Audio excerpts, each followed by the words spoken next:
discovered in the northern of Block 6, instead of PDO developing the same?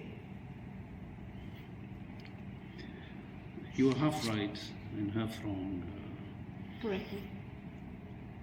First of all, only Shell and Total, not other international companies. We did invite others, but they did not succeed in their bidding. So the whole idea was to explore what we call Greater Barrick, which is a formation that we thought extends outside Block 61. And we wanted to test the theory that, indeed, geological theory, that there are untapped resources outside Block 61. So we gathered the information and we invited companies, and they proved, or they agreed with us, that there could be some potential of large volumes of gas, explored gas, not discovered gas. Yes. And they gave us their proposals, and the consortium of Shell and Total was the most successful. But what we decided to do different this time, and this is what your question is, I think, is we wanted an integrated solution to our gas development, not just finding gas and producing gas and the government buys the gas and then we decide what to do with the gas. This time we are testing a new concept where you go find gas, develop it, and potentially use it all the way. So we don't put anything from the government in terms of capital. And as you know, capital is getting less and less these days. And raising capital is becoming more and more difficult. That's one reason, yes.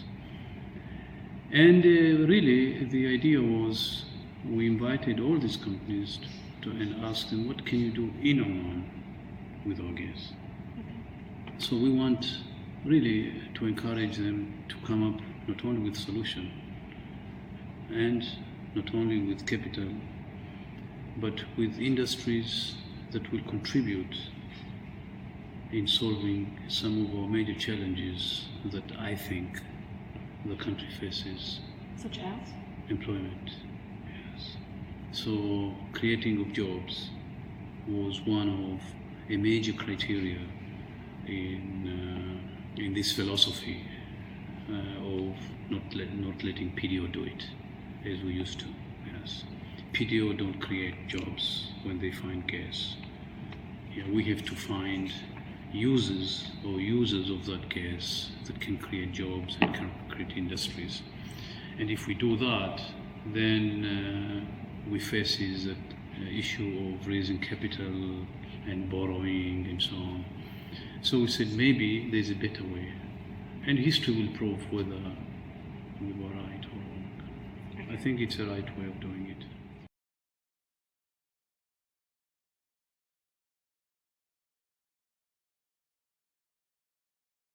Philosophy of privatization in Oman is nothing new. So government owns and they sell, and this is exactly what Oman Oil is doing. Oman Oil joined hands with BP to develop Khazan, and they had a stake of 40%.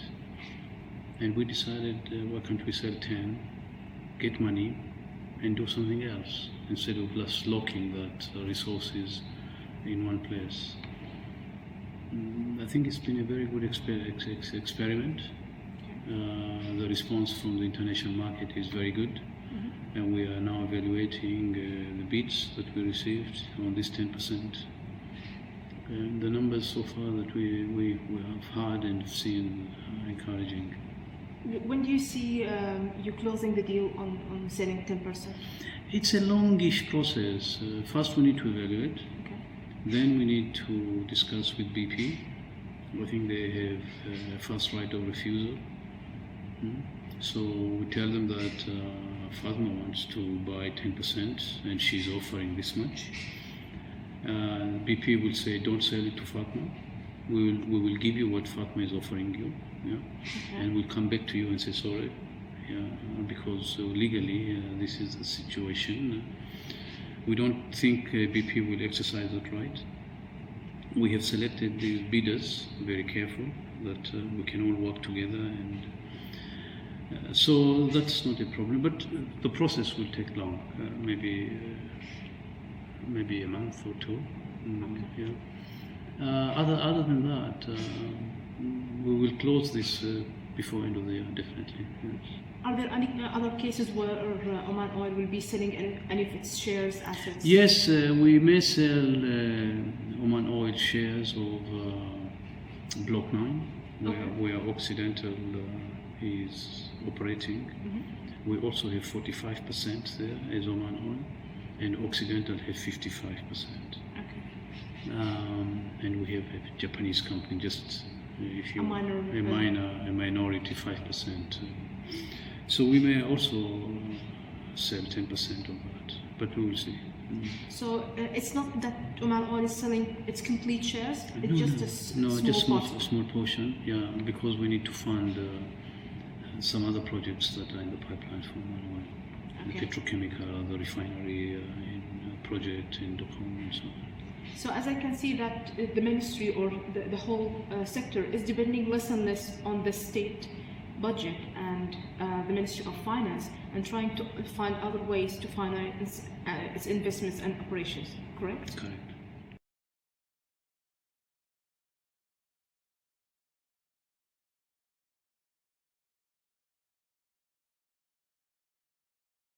Expenditure for next year for the sector, I think it's going to be much higher.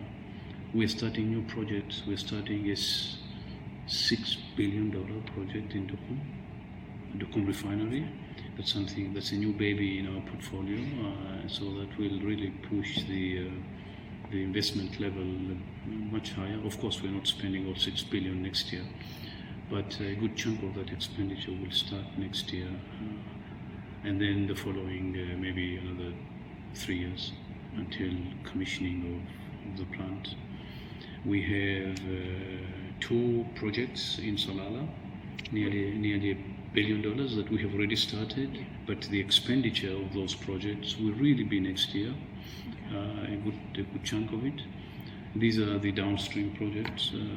Upstream, we are very bubbling, to be honest with you, and I use the word bubble very carefully here because it's gas.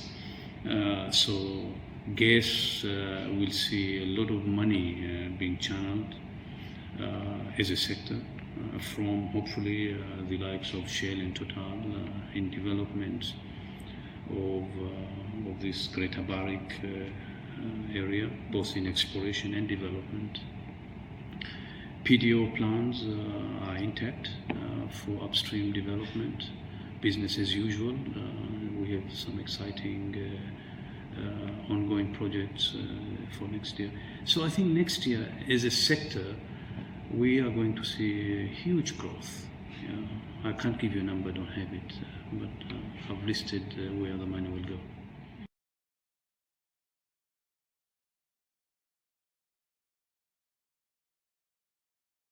A quick, unscientific estimate,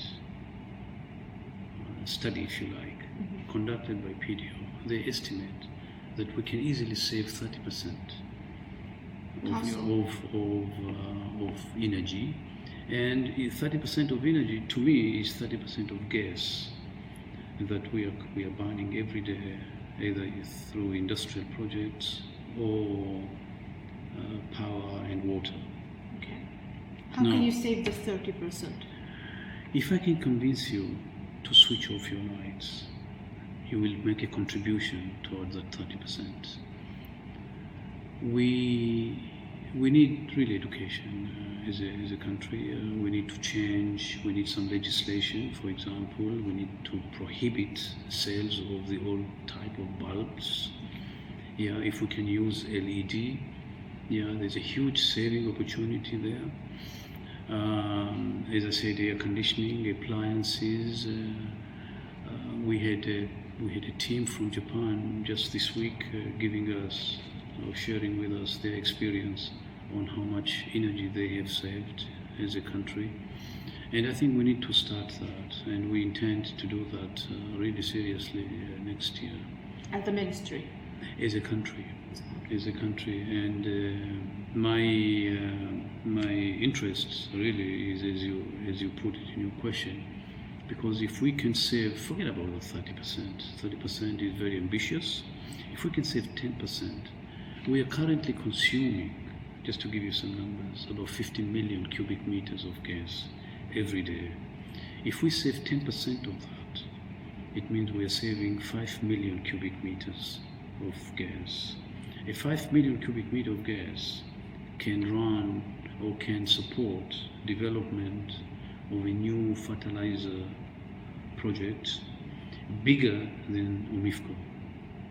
Yes. So it's the kind of, or we can generate another 2,000 megawatts almost of power. So you can see how serious this saving philosophy, if we really take it as a country. But we need everyone, every household, every citizen and resident in the country to join with us in this drive. And I think it's something that we can all benefit individually. If you save electricity, guess what? Your electricity bill is going to be less, so you can have more money to spend on something that you like. If we can come up with a legislation and say Oman now will only accept air conditions that are selling in the market that has a minimum temperature of not less than 23 degrees. So even if you want to dial that thermostat to 19, you cannot do it. Yes, that is what many countries have done. Yes. Another one is labeling. When you go to buy your next toaster or kettle or whatever appliance, home appliance, if there is a label there which says this appliance consumes 200 bases per hour of electricity, in bases, not in kilowatt hour, that very few of us really understand what it means. Yes, in something that any consumer, and I'm going to have a discussion with the consumer protection, for example, and so on. I think this is something that we should demand now as a society.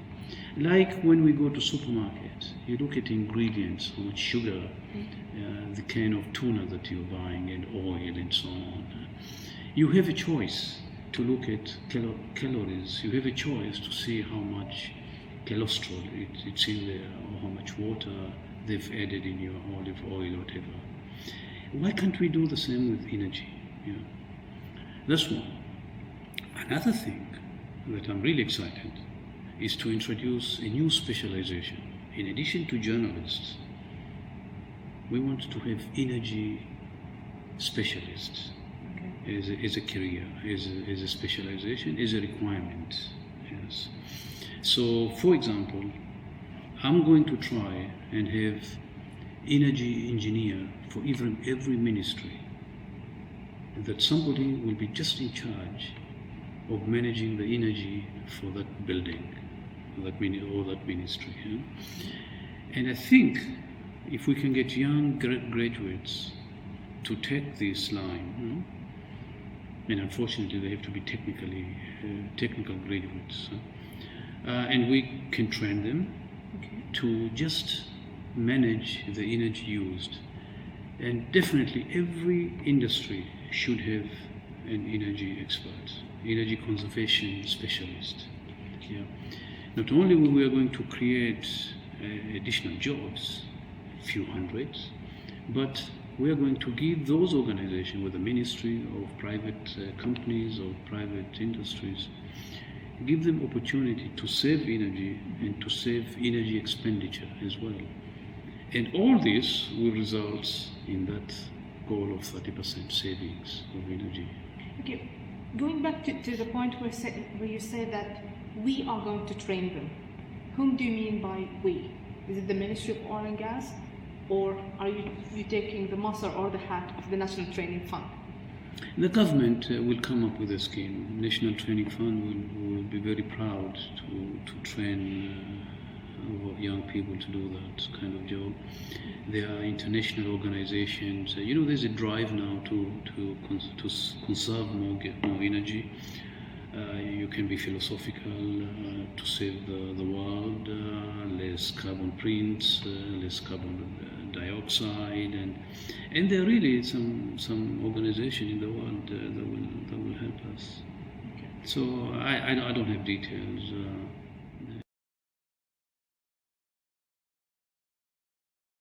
It's about the usage of coal to produce or generate power. There is a proposal for a coal plant in Duqm. Mm-hmm. How do you see, or where do you see the justification for such a plant? And is it true that Oman would rather or would be willing to use coal to save some gas when it comes to generating power? I will answer as a person, as an Omani. I think we should not rely 100% of our energy generation from gas. That's risky. There's something called energy mix that we don't have yet. There is very encouraging news on renewable. That we are going renewable, and there is a target of certain percentage, 10% I had as a number, to go renewable. But renewable, you need a backup. So renewable will save gas, but you have the generating capacity, or you must have it as a backup in case there's no sun, or at night, in case you cannot store enough energy. So we need to continue to allocate generation and to allocate that gas that will be used in case the renewable is not available for whatever reason. Because so far we're looking at two, as you know, solar and wind, and there are calm days and there's a night time where there's no sun, or maybe there are times when there's no sun even during daytime. It doesn't happen very often here. So to put a coal energy mix, I think is something that almost everyone in the world is doing it. Will so be the second in the Gulf itself. Yes, and our neighbors have started, but that's not the reason why we want to do it. But it's a sensible thing to do it, provided it's economically wise to do it. Okay. Yes. From where I come from, I look at two things. One, it has to be environmentally acceptable, so there is no pollution in Oman. I cannot address the CO2 emission, but I can address what we call NOx and SOx, the nitrogen oxides, and sulfur oxides. That we can address it. There's something called clean coal technology, that if we go coal, we have to insist on using that so that doesn't pollute the air that me and you will be breathing after the coal power plant is built, and others as well. So I support it, provided, as I said, it makes economic sense. The coal price, coal is abundant, it's available everywhere, and the price is, I think it's attractive comparing to gas right now. Sure. Yeah. And it will give us an opportunity to allocate some volume of gas for industries that will generate more jobs. So I think I support studying it, and I think the electricity sector is studying it, and they will present their findings on the full story of coal.